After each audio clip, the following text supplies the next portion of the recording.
La pregunta es, ¿el kirchnerismo se enfrenta a su desaparición o a su transformación? Una democracia corporativa. La continuidad del poder del kirchnerismo va a depender muchísimo de cuál es el resultado electoral. Son los primeros 20 años del kirchnerismo, pero también los últimos de cómo lo conocimos. Está en una etapa bisagra en su historia. Es un momento muy incierto. 2023 se encuentra el kirchnerismo en un momento muy delicado. El peronismo tradicional, decía el kirchnerismo, terminó. Sin embargo, 4 años después, ella bendijo a un presidente. Alberto Fernández, el nuevo presidente. Y se convirtió en la vicepresidenta. Hay un riesgo de extinción para el kirchnerismo que incluso sus propios dirigentes reconocen. ¿Es el fin? Yo diría que no. Es el fin de una idea y es el fin de una forma de actuar respecto del mundo. Yo creo que sí, el kirchnerismo está en una crisis muy importante, pero nunca diría que el kirchnerismo murió. Porque ya lo hemos dicho varias veces.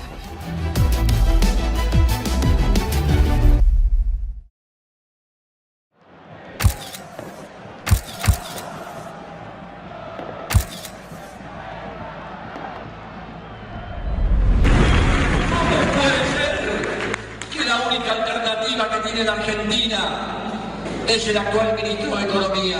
¿Cómo puede ser que un presidente se haya hecho votar como se hizo votar y hoy nos dice que no puede? Yo les puedo asegurar que hay una Argentina distinta, pero tenemos que volver a ser rebeldes, a recuperar nuestra capacidad de decisión. Nadie podía creer que Kirchner fuera un candidato competitivo, un candidato que tenía 2% en las encuestas. Él estaba bastante solo en algún gimnasio del conurbano, con algunos dirigentes de segunda o tercera línea, y llamaba la atención el ímpetu y la vocación que tenía Kirchner de presentarse con la idea de que iba a ser presidente. No le creía ni su propio entorno, que en realidad estaba trabajando, y uno de los principales operadores de esa campaña, que fue Alberto Fernández, nada menos, estaban trabajando con otra idea, que era poder instalarlo como candidato a vicepresidente de algún otro dirigente del peronismo que pudiera ser bendecido por el gobierno de Duhalde y llegar a la presidencia. Finalmente, por distintas razones, terminó decantando lo de Kirchner, porque el objetivo central de Duhalde era obturar el regreso de Carlos Menem al poder. Recordemos que Menem había terminado en el 99 con un nivel relativamente alto de consideración, pero no le alcanzaba para ser presidente. Cualquier persona que pudiera nuclear el antimenemismo tenía altas chances. Finalmente, la apuesta fue la de Néstor Kirchner. El beneficio, el plafón, la fortaleza que tenía Kirchner era ser poco conocido. Lo conoce demasiado, porque es nuevo. No pertenece a la generación política del fracaso. Quiere a su familia, no miente, hace lo que dice, es tal como lo ves. Un día vamos a decir que con Kirchner pudimos mejorar el futuro de nuestros hijos. Los que seguimos amando a la Argentina, Kirchner aprovecha esa ola para instalarse como lo nuevo, más allá de que él era parte de esa clase política y que había sido un integrante central del aparato político del peronismo, del menemismo en principio, después también del dualdismo, durante toda la década de los 90. Debemos dejar en claro que apostamos fuertemente a una renovación. ¡Basta de experimentos! No lo voté y no estoy seguro, pero la expectativa es que se vaya Menem. Queridos compatriotas, Menem no le alcanzaba para ser presidente y por eso después se termina bajando antes del balotaje. hay momentos en la historia en que resultan indispensables definiciones y renunciamientos. Néstor Kirchner en la elección termina perdiendo 22-24 y posteriormente Carlos Menem se baja. Estimo conveniente no participar en esta segunda vuelta electoral. Y queda como el presidente con menos caudal de votos de la historia argentina. Kirchner asumió con un fuerte mensaje de cambio, días de mucho vértigo, sobre todo de formación muy rápida, muy acelerada de un gobierno, de un nuevo poder, en definitiva. Sí, juro. Si así no lo hicieron.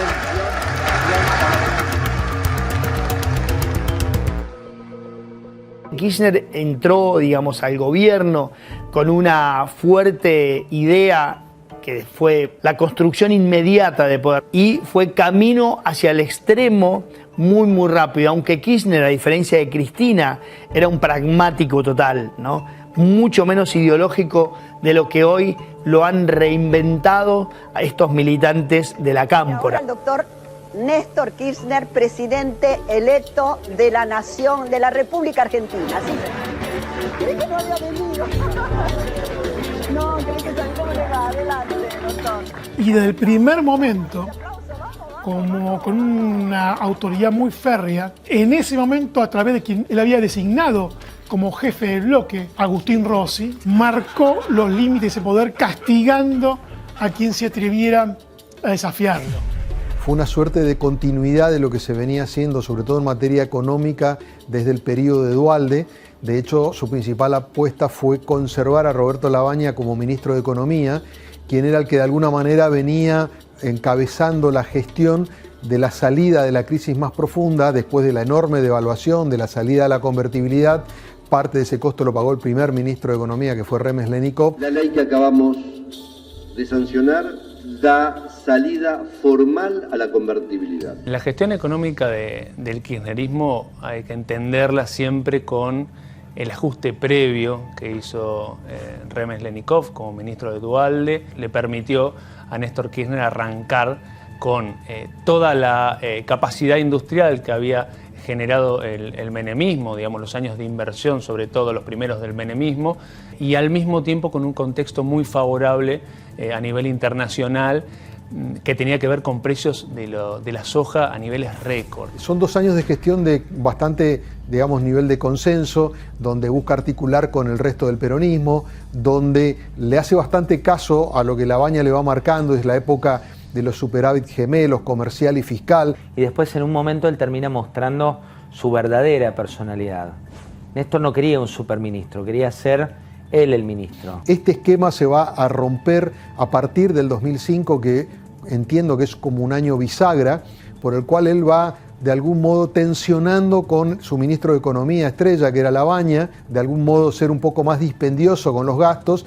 Labaña no estaba tan de acuerdo con eso. Néstor no quería un presidente del Banco Central, quería ser él quien condujera las huestes también del propio Banco Central. Destinar nuestras reservas de libre disponibilidad al pago de la deuda total con el Fondo Monetario Internacional. Fue más un hecho simbólico que económico, digamos que la verdad es que la deuda podría haber sido refinanciada a tasas muy bajas, terminó siendo más caro porque se terminó pagando con reservas. Hay muchas anécdotas respecto de Néstor Kirchner y la economía. Él siempre anotaba en su libreta cómo estaba la Argentina con determinados parámetros. Por un lado, cuánto gastaba el Estado y cuánto le ingresaba, que haya superávit fiscal, que se gaste menos de lo que ingresaba, que entren más dólares de los que salían, que se exporte más de lo que se importaba.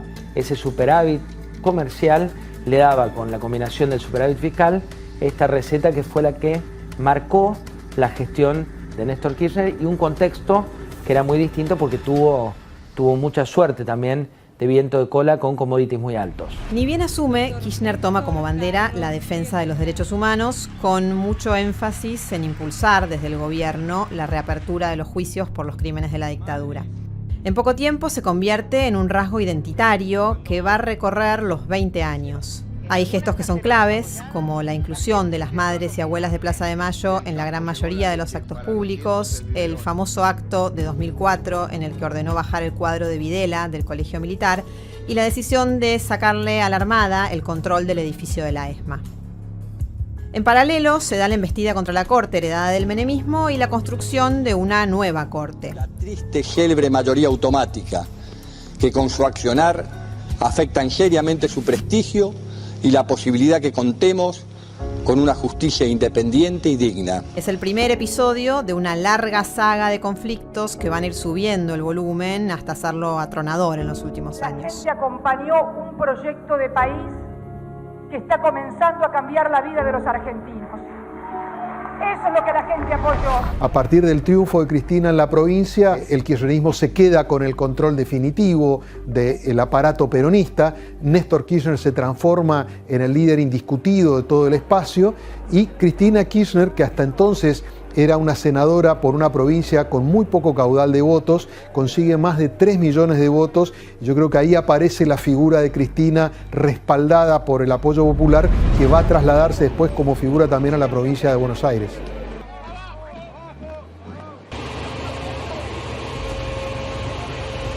Empañó el final de la cumbre la falta de acuerdo por el ALCA. Los países del Mercosur y Venezuela dicen que no están dadas las condiciones para un tratado de libre comercio. Fue un evento gigantesco para la Argentina, una Argentina que en ese momento estaba comenzando a salir de su peor crisis económica en lo que iba del siglo. Como hoy se lo decía el señor presidente de Estados Unidos, sigo creyendo que por las cuestiones de liderazgo en la región, la nación de Estados Unidos tiene una responsabilidad ineludible y inexcusable para ayudar a ir dándole el lugar y la posición definitiva y final a este marco de asimetrías que tanta inestabilidad han traído a la región. Les dijo de forma bastante poco diplomática que la Argentina ni el resto de la región estaban dispuestos a aceptar sus condiciones para lo que era el ALCA, esta gran zona de libre comercio que postulaban tanto Estados Unidos como Canadá para toda la región. Tirar más puede llevar a que no tengamos un documento, o que haya un documento que firmen unos y que otros no firmen. Quieren lograr un triunfo a los pirros, si somos más, nos llevamos esta postura. Es muy triste para estadistas llegar a ese tipo de posturas, señor presidente de Canadá. Probablemente sí condicionaron muchísimo la relación de la Argentina con Washington durante los siguientes 20 años prácticamente, porque fue un momento de bastante humillación. ¡Alca, alca, al carajo!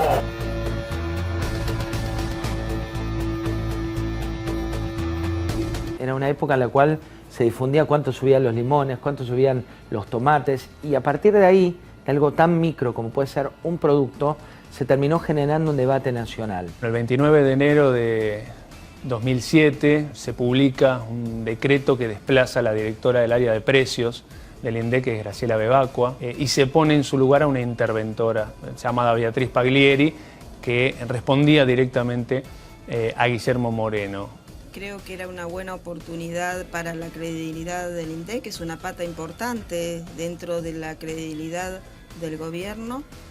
Por eso pensaba que se podía revertir, pero esto es lo técnico y no lo político. Guillermo Moreno tenía la teoría que con los controles y controlando sobre todo a los empresarios, se iban a controlar los precios. Cuando vio que no podía controlar los precios, lo que se hizo fue controlar al INDEC.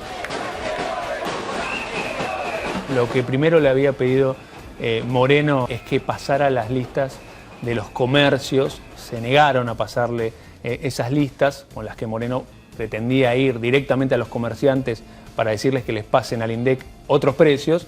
Entonces tomó la decisión de intervenir con su propia gente el INDEC. Y acompaña a los trabajadores del INDEC en su lucha por recuperar el instituto en las manos de la intervención. Si no puedo controlar la inflación, controlo al menos aquel que dice cuánto están incrementándose los precios. Sabemos de la persecución a la que son sometidos por no callarse la boca ante la política de desmembramiento de las estadísticas públicas. Con motivo de que había bonos atados al SER o a la inflación, y como la inflación venía subiendo había que pagarle más a los bonistas. Entonces se usa ese argumento en realidad para la intervención del INDEC.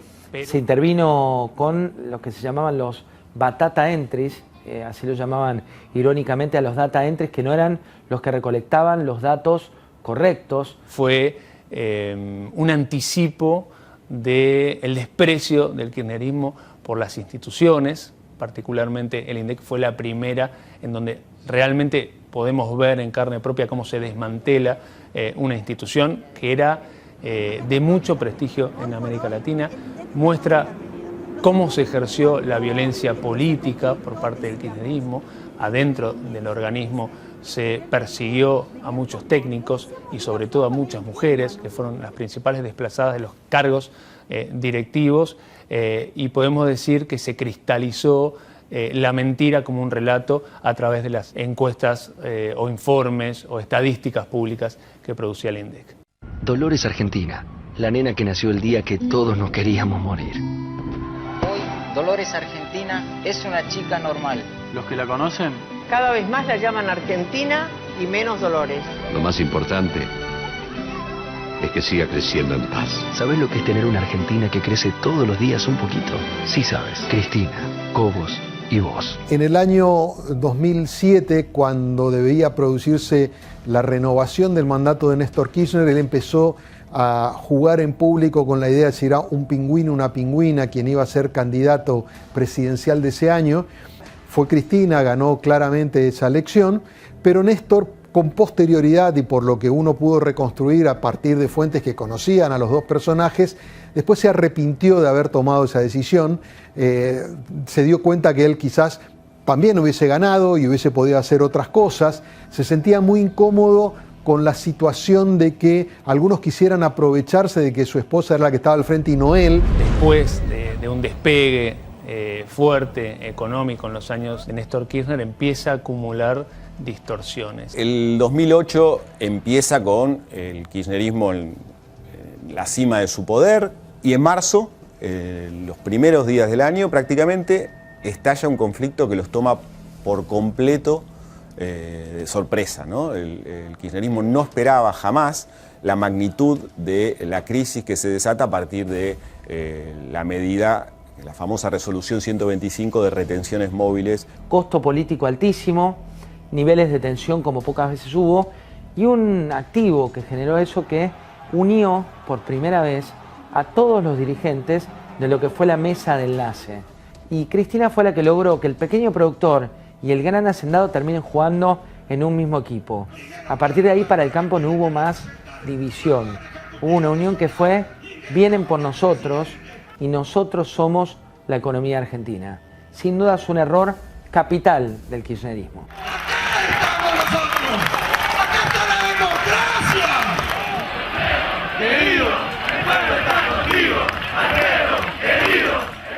La imagen de Alfredo de Angeli arrastrado por gendarmes en uno de los piquetes es otro símbolo de esa movilización. Él daba desde su rostro, al que le faltaba, en ese momento le faltaba un diente, no sé si se acuerdan, daba la sensación de alguien que difícilmente podía ser equiparado con esos poderosos maléficos de los que aludía el kirchnerismo en sus discursos, ¿no? Y pasa a ser una abierta rebelión contra ese gobierno que había ganado con poco menos del 50% de los votos meses antes.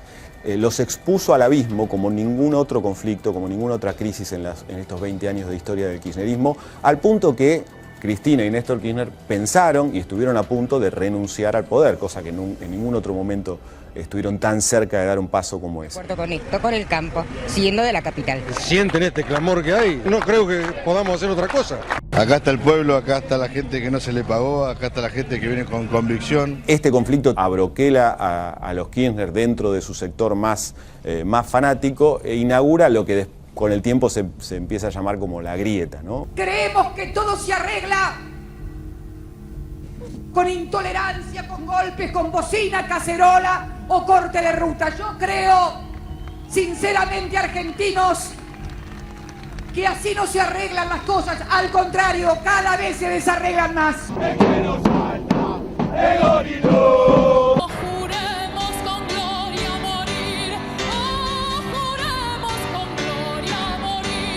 La imagen de Néstor Kirchner el día que fue a la Plaza de Mayo a mezclarse con los que reclamaban el fin de las protestas, ahí lo obligó a Néstor Kirchner a poner el cuerpo mucho más de lo que él quería en esa instancia inicial del gobierno de Cristina Kirchner. Que la historia me juzgue. Pido perdón si me equivoco. Mi voto no es positivo. Esto es en contra. El impacto que significó para el kirchnerismo la derrota en el conflicto con el campo y el voto no positivo de Cobos se agravó con los efectos locales de la crisis internacional, la crisis económica internacional, y los arrastró a una derrota electoral que fue dolorosísima en 2009 con Néstor Kirchner como candidato bonaerense.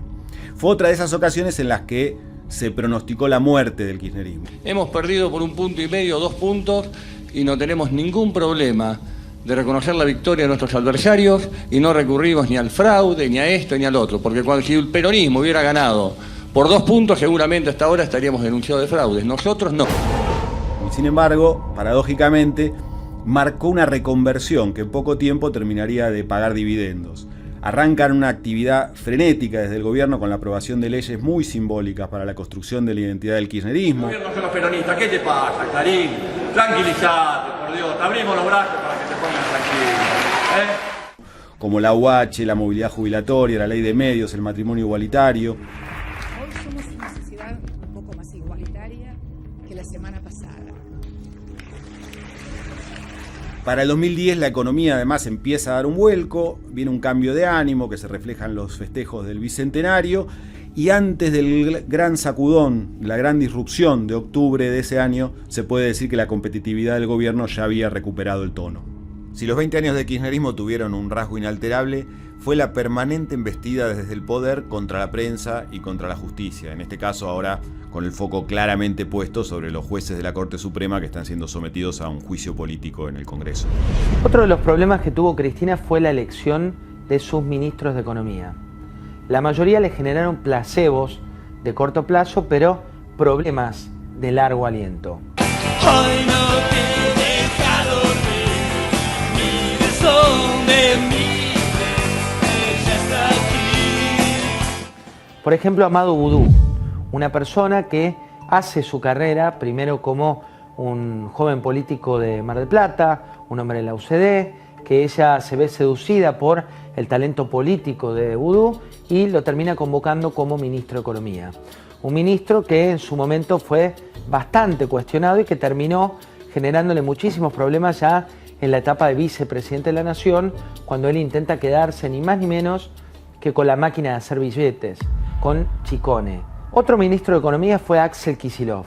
Axel Kicillof, que le llamó la atención a ella porque cuestionaba al poder desde la universidad, un hombre que tuvo un muy buen promedio en la Universidad de Buenos Aires. Creemos que además nos acompaña la racionalidad y la razón. No hay ningún motivo económico, racional, lógico, propio de la inteligencia para decir que si hay un movimiento en el valor del dólar, todos los precios de la economía argentina, excepto que uno esté en una economía dolarizada, como por ejemplo la de Estados Unidos. Egresó con una figura que él llamó de neo-keynesiano, se planteaba como interventor, pero la realidad es que tiene también en su figura bastante de marxismo, bastante de una idea del Estado fuerte, de un Estado interventor, de un Estado protagónico. En el caso de Kicillof, la acercó a ella a jóvenes, sobre todo militantes, pero la alejó, y mucho, del establishment, de los empresarios, a los que ella dice denostar, pero que en el fondo siempre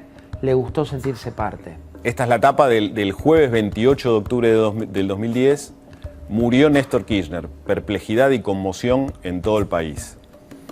Y es un título que, bueno, en su simplicidad refleja lo que fue esa mañana, sobre todo la mañana del 27, cuando en un día absolutamente apacible, el día que se hacía el censo, o sea, era un feriado, y 8 de la mañana me empiezan a sonar los teléfonos de nuestra corresponsal en Santa Cruz, Mariela Arias, que avisa que parecía que había una noticia dramática en el horizonte, que se estaba hablando de que Néstor Kirchner había muerto.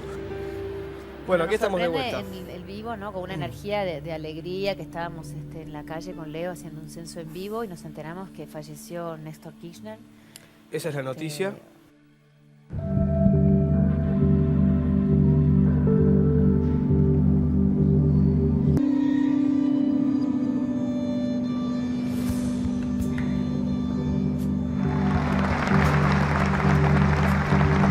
Por este misterio concede a tu servidor Néstor, que se ha dormido en el Señor, alcanzar la alegría de la resurrección.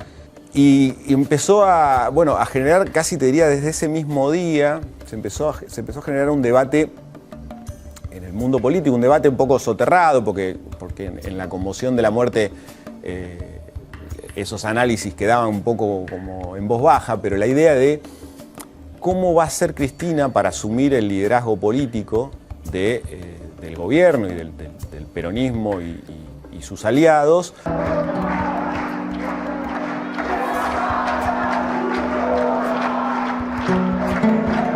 Cristina, después de un largo duelo, cambia la ecuación de la construcción del poder del kirchnerismo, empieza a apoyarse mucho más en los jóvenes que ya estaban militando en la Cámpora en particular y otras agrupaciones juveniles que con Néstor tenían un papel muy secundario.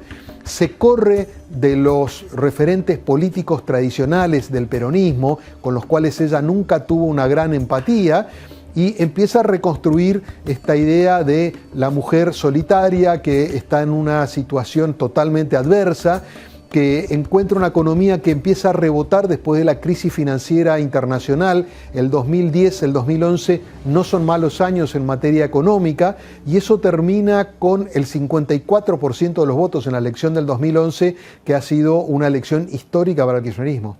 Me gusta ver las banderas flameando, me gusta ver cómo cantan el himno.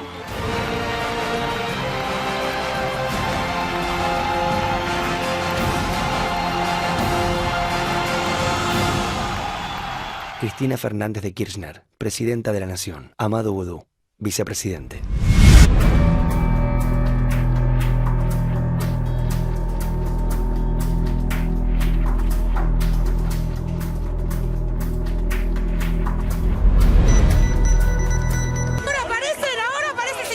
No, yo creo que es muy radical, hermana. Sociales, nos morimos ahora. ¿Cómo sociales? No estás hablando conmigo acá. Sí, ¿y sabés lo que me costó llegar al estudio de mi papá? Esto fue algo que superó todo lo que podía imaginarse, ¿no? Nadie podía prever esto, nadie podía prever esto. ¿Cuál es la solución para los daños materiales? Bueno, eso va a declararlo con el intendente, eso va a declarar el intendente. ¿Qué pasa? Las elecciones de 2013 son otro punto bisagra en la historia del kirchnerismo. 2 años después del 54% de Cristina, se parte el peronismo y aparece una figura joven y ambiciosa, con ganas de quedarse con todo, que es nada más ni nada menos que Sergio Massa. Una elección clave para 2015, es una elección muy importante hoy. Es una elección, a partir de mañana tenemos que ponernos a trabajar en función de lo que la gente señale hoy como mensaje. A Cristina Kirchner la tomó por sorpresa tanto el desafío a su conducción como el resultado que finalmente van a tener esas elecciones, en las que ella pierde con Martín Insaurralde como candidato en la provincia de Buenos Aires, que fue el foco de esa elección.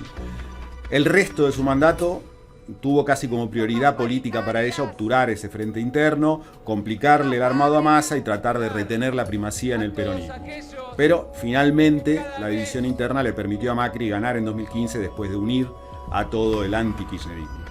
El perdón a Massa sería justamente una de las claves en 2019 para volver al poder. Eso lo reconoce la propia Cristina. Ha habido una alianza con los terroristas. Se ha negociado con el Estado que ampara a los terroristas. Pero usted está diciendo que el gobierno de Cristina Kirchner hizo una alianza con el Poder Ejecutivo. El Poder Ejecutivo, y ahora le voy a mostrar por qué. Estoy seguro de que todas estas idas y venidas del fiscal Nisman serán una nueva frustración para quienes buscamos la verdad y el castigo en la causa AMIA. Pero tal vez sirvan para que el fiscal Nisman baje el dedo acusador y presente las pruebas y los testigos. Sí, que dé a conocer los nombres de los testigos que le aportaron las pruebas. El caso que más conmovió al kirchnerismo desde lo judicial fue la muerte del fiscal Alberto Nisman. Aparece muerto en el baño de su departamento de Puerto Madero, con un tiro en la cabeza. Tenía a su cargo la investigación del atentado a la AMIA. 2:30, 3 de la mañana, que era el cuerpo del fiscal Nisman que estaba en un charco de sangre. A esa hora se enteró la presidenta de la República de este desgraciado suceso. Me dice, sale sangre por abajo de la puerta y se ve un dedo. No, el juez no quiere entrar hasta que no llegue la fiscal. No,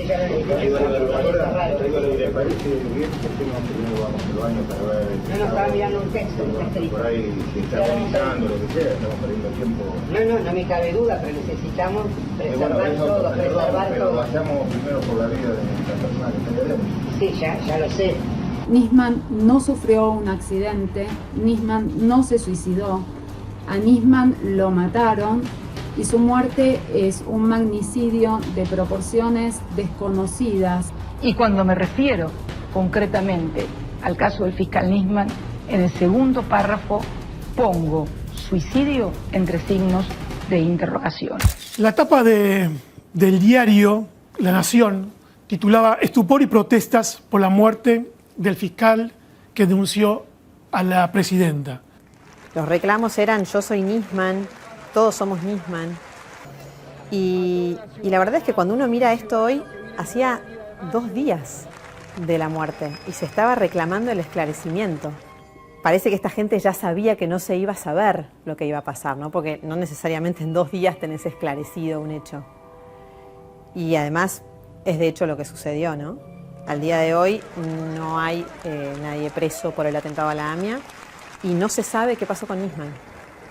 Nunca un caso desde la crisis con el agro había sacudido de tal manera al gobierno de Cristina Fernández de Kirchner, y en este caso especialmente porque tenía una enorme repercusión internacional por la implicancia que era acusar a la presidencia de encubrir a los responsables del atentado contra la AMIA y ni más ni menos que a Irán, un estado que protegía grupos terroristas. El caso de Nisman era un hombre muy cercano a Antonio Estiuso. Y la verdad es que desde un primer momento los investigadores judiciales y en general se asoció su muerte no solamente a la investigación del atentado a la AMIA, sino también a los servicios de inteligencia. ¿Siempre estuvo en el sector de contrainteligencia?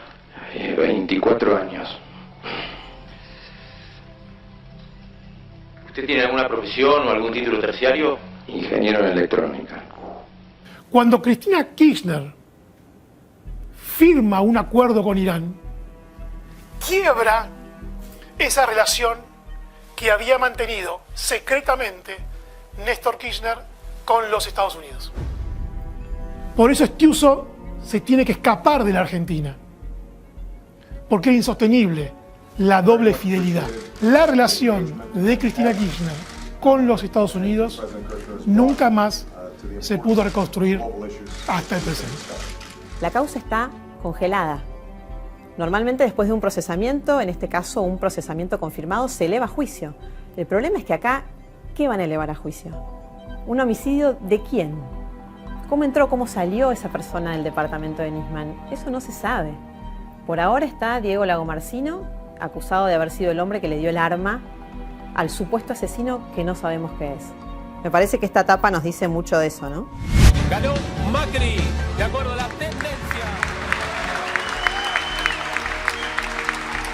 23 de julio, en total 4 millones de dólares recaudados. A principios de 2018, cuando a mí me llegan a través de Jorge Bacigalupo los cuadernos de las coimas, yo, o la Argentina en realidad, no, yo, transitaban como la parte de la luna de miel, ¿no?, que la sociedad tenía todavía con el gobierno de Mauricio Macri. No nos olvidemos que a fines de 2017 él gana las elecciones intermedias. El kirchnerismo estaba, digamos, por así decirlo, como en un terraplén hacia abajo. Cristina había perdido con Esteban Bullrich hacía pocos meses, y en ese contexto la justicia había avanzado bastante con otras causas de corrupción. Y ahí empezamos un trabajo de investigación que se termina publicando en agosto de ese año. Bueno, este día obviamente me lo acuerdo tanto, y nos preparamos todo el día anterior pensando en que ese día iba a echarse a correr esta denuncia que no sabíamos muy bien dónde iba a terminar, ¿no? Cuando veo estas cajas, éxtasis. ¿Vos sabés que esta? Kirchner era un personaje muy particular en la política y consideraba que no se puede hacer política sin plata. Lo cierto es que Kirchner manejó una cantidad de poder y manejó una cantidad de intereses para hacerse de dinero. Esa fórmula era relativamente sencilla. Pasaban a buscar la plata por varios lugares. Lo que vimos alguna vez, ¿se acuerdan?, de López y los bolsos, no era ni más ni menos que el retorno que quedaba de la obra pública. Bueno, esa operatoria relativamente sencilla y casi, te diría, muy fácil de decodificar, eran autos con personas de carne y hueso que pasaban a buscar plata física por otras casas de personas de carne y hueso que la llevaban básicamente a 3 lugares. Al departamento donde hasta hace poco vivió Cristina Kirchner, en Juncal, Uruguay, a la Quinta de Olivos, y algunas veces, cuando era mucho, también al despacho de Balcarce 50. Eso se contó, nosotros lo contamos, pero fundamentalmente después lo contaron los propios protagonistas, los funcionarios, muchos de ellos arrepentidos, y los empresarios. Así fue la dinámica, muy sencilla: yo te doy y vos me das. Dinero en blanco que salía del Estado a través de algún tipo de contrato, obra pública, concesiones o lo que fuera, y que finalmente, como digo, salía en blanco del Estado, en pesos a un empresario, y el empresario lo convertía en dólares y en negro, y una parte volvía al funcionario. Tan simple como es la coima, ¿no? Yo te doy algo, pero a cambio de esto me tenés que dar esta plata en negro. ¿Cómo se hacía? En autos, y resulta que alguna vez a un chofer se le ocurrió anotar y finalmente todo salió a la luz. Se reúne el licenciado Barata y Santiago Devido y Carlos Mundín. Barata lleva en el bolso $350.000 y ingresaron a ese lugar. Le he pedido a Alberto Fernández que encabece la fórmula que integraremos juntos. Él como candidato a presidente y yo como candidata a vice. Bueno, esta es la tapa del 19 de mayo del 2019. Cristina nominó a Alberto Fernández y sacudió el panorama electoral. Se habían reconciliado después de 10 años de un distanciamiento muy fuerte. Se habían reencontrado en el Instituto Patria y Alberto Fernández le había recomendado a Cristina que escribiera un libro donde se defendiera por las causas de corrupción que tenía en su contra. Cuando lo nombra él, de alguna manera ratifica esa idea de un armado más heterogéneo dentro del peronismo, que vuelva a unificar al peronismo como herramienta para poder desbancar al macrismo. Conforme fue avanzando el tiempo, todos los puentes se fueron detonando. La relación quedó muy lastimada. Hoy prácticamente Alberto Fernández y Cristina Kirchner están incomunicados. Pero nunca quedó en claro cómo iba a funcionar esa coalición cuando estuviera en el gobierno. Todo el periodo de Alberto Fernández está marcado por la lucha de Cristina Kirchner y su entorno por frenar el avance de las causas de corrupción contra ella y su familia, fundamentalmente. No voy a someter a la fuerza política que me dio el honor de ser 2 veces presidenta y una vicepresidenta a que la maltraten en periodo electoral con una candidata condenada, con inhabilitación perpetua, con administración fraudulenta por el Estado, a mi administración fraudulenta por el Estado, y a estos, los amarillos, que nos dejaron $45.000 millones con el Fondo Monetario Internacional, se pasean orondos en los aviones de Clarín. Bueno, no voy a ser candidata. Es más, Alberto Fernández y su gobierno no le ofrecieron resultados en esta materia, y este es uno de los principales puntos de discordia entre Cristina y Alberto. El peor momento llegó con la acusación contra Cristina Kirchner en el juicio del caso Vialidad, que desató además la agitación militante en las calles. Es en este clima que ocurre la noche de espanto en la que Fernando Sabac Montiel intentó asesinar a Cristina Kirchner. Paraliza de solo pensar qué hubiera pasado en la Argentina si esa bala hubiera salido. El nivel de crispación y enfrentamiento con los jueces, el símbolo es el enfrentamiento con la Corte, no paró de crecer. En diciembre se conoció la condena a 6 años de prisión e inhabilitación perpetua para Cristina, y su efecto inmediato en la política fue que ella anunció que no iba a ser candidata a nada en 2023. El Frente de Todos quedó atrapado en un desconcierto del que hasta hoy no ha logrado salir. Probablemente el inicio de 2020 fue el momento en el que Alberto Fernández se mostró más en control del Poder Ejecutivo, de la gestión. Obviamente el contexto de temor que generaba la pandemia, lo novedoso que era la pandemia, le permitía a él estar, como dijo en su momento Mario Negri, al frente del barco y tomar las medidas para paliar esa pandemia y tener una imagen positiva en ese momento de cerca de los 80 puntos. Una imagen que jamás recuperó, que a partir de ahí empezó a caer en picada y nunca más pudo gozar de esa buenos datos en los sondeos de opinión. Ese consenso inicial se fue resintiendo a medida que se extendía la cuarentena y explotó con 2 sucesos escandalosos, ¿no? Primero, el vacunatorio VIP, y después la revelación de la famosa fiesta de Olivos. La foto de ese festejo en medio del confinamiento forzoso para el resto del país, yo diría que fue el punto de no retorno para la aspiración de Alberto Fernández a convertirse en un líder perdurable. Lo llevó a la derrota en las legislativas del 2021 y de ahí a las batallas internas incesantes que marcan desde entonces el pan nuestro de cada día.